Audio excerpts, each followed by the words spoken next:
Next question, metagenesis is, the options are alternation of generation, formation of metaphytes, segmentation of body, jointed appendages. What is actually this metagenesis? Just like how we have alternation of generation in plants, even animals exhibit alternation of generation, and here it is known as metagenesis. This metagenesis is very prominent in the phylum Coelenterates.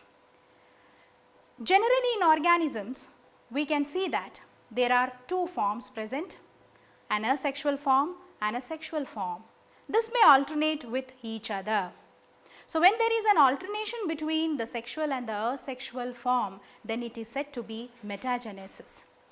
We can see that an example if we take from the phylum Coelenterata, Obelia. It shows the presence of an umbrella like structure called polyp. It is an asexual body form. It will give rise to the sexual form which is called medusa. Medusa later will again give rise to the asexual form, that is polyp. So, in this manner they alternate with each other, and this is called metagenesis. So, here the first option, alternation of generation, is absolutely right. B, formation of metaphytes, is wrong. Segmentation of body is called metamerism. Last one, jointed appendage, is also the wrong answer. So, option A is the right answer.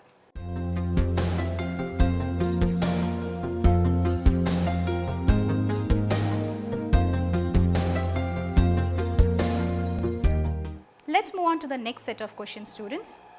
All mammals without any exception are characterized by, the options are viviparity and enucleate RBC, extra-abdominal testis and a 4-chambered heart, presence of 3 embryonic membranes, that is amnion, allantois and chorion, and the last one, a muscular diaphragm and milk producing glands.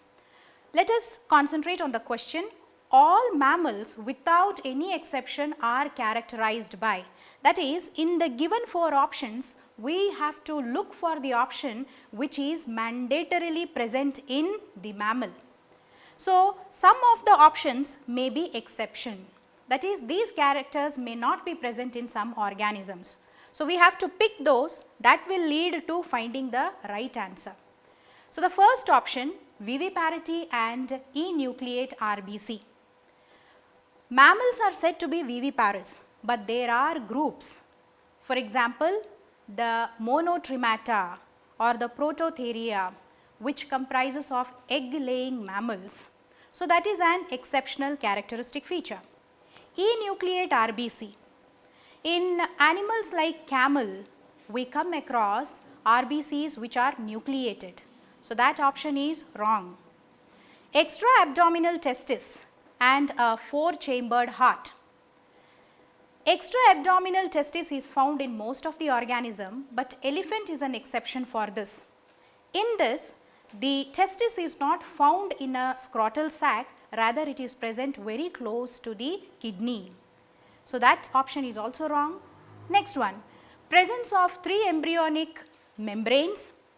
Now, the egg-laying mammals, they do not have the placental membranes. So, this option is also wrong. Then the last option, a muscular diaphragm and milk producing gland, is the right option. So, the presence of a muscular diaphragm divides the cavity of our body into an upper thoracic cavity and a lower abdominal cavity. So, the right answer, option D.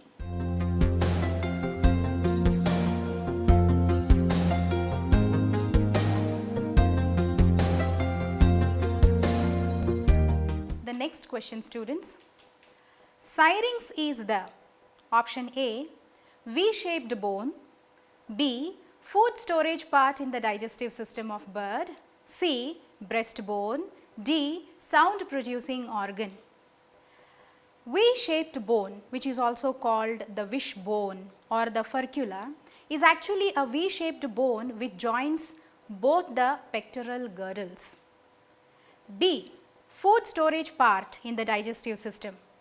It is nothing but crop. Breastbone is called the keel So, the right answer is option 4 or option D, sound producing organ.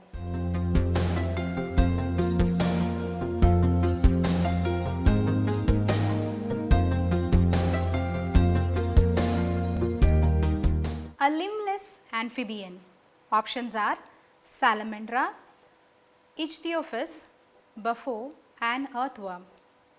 Now, in these 4 options, the first 3 options belong to amphibia, the last one earthworm is an annelid. So, D can be discarded. From the remaining 3, that is A, B and C, we have to pick the limbless amphibian. Salamandra, it is an organism which belongs to amphibia, but it appears to be like a lizard. That is, it has got 4 legs or 4 limbs are present. So, that is not the right option. Ichthyophis, this particular thing looks like an earthworm, but it is black in color with a yellow lining, a very slimy kind of an organism, but it does not possess any limbs. So, that is actually the right answer. Bufo, what we call toad, it appears to be or it looks like a frog, that also has 4 legs, tetrapoda. That is why that is also the wrong answer. So, the right answer is Ichthyophis.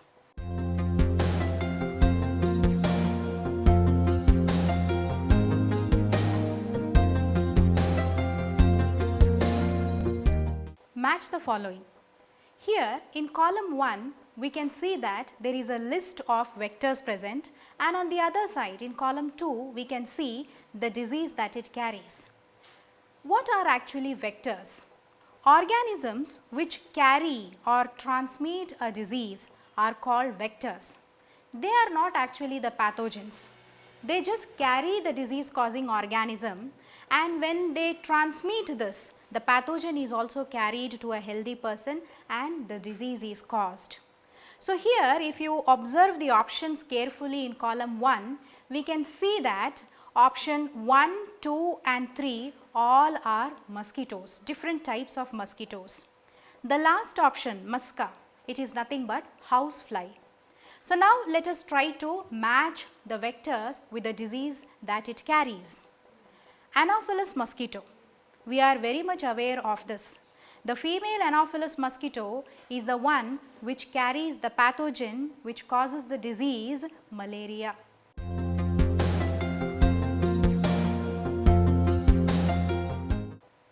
Second one, Aedes. This is the mosquito which carries the pathogen which causes the disease dengue.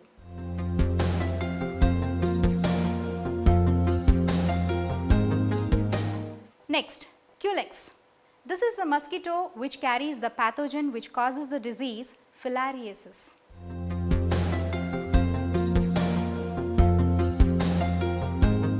The last one, musca or housefly. It is the one which carries the bacteria of typhoid. So, with this, if you match the vectors present in column 1 with column 2, we will find that option D is the right answer.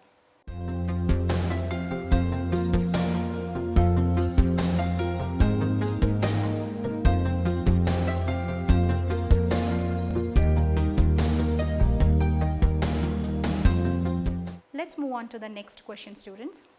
One of the following group of characteristics is always present in all chordates in one or the other stage of life. If you look at the options, we can see that there are certain features present in each options. Now, here we have to pick the option in which whatever characters are mentioned should be present in one or the other stage of the chordate life. That is, it may be when it is young, that is in the embryonic stage, or it may be in the adult stage, but this feature has to be found to be called a chordate. Let us see one by one the options. Option A, notochord, scales and dorsal tubular nervous system. The next option, gill slits, vertebral column, notochord. Mammary glands, hair, gill slits. The last option, notochord, gill slit and dorsal hollow tubular nervous system. So, here the right option is D.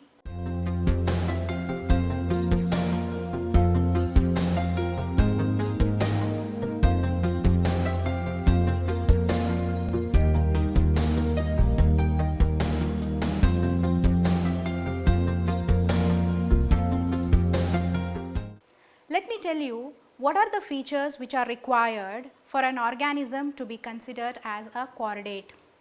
Now, to be a chordate, it needs to show the presence of a dorsally placed hollow nerve cord. Just below that, you can see there is a solid structure present. The solid structure is an unjoined yet flexible kind of a structure called notochord. Then, in the pharynx you can see presence of gill slits. Post-anal in position we can also find tail. Heart is ventral in position. So, these are the most important features, that is presence of dorsally placed hollow nerve cord, between the nerve cord and the alimentary canal a solid notochord, then pharynx should comprise of gill slits, heart should be ventral and a small tail. So, when you consider all these characteristic features, then you will find that option D is the right answer.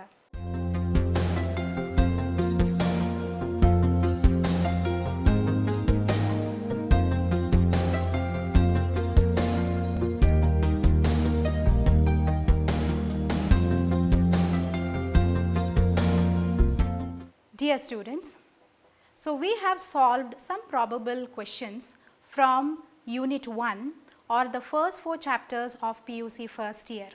I hope these questions will be very useful for you. Students, keeping these questions as sample, please solve more number of questions and face the exam with full confidence.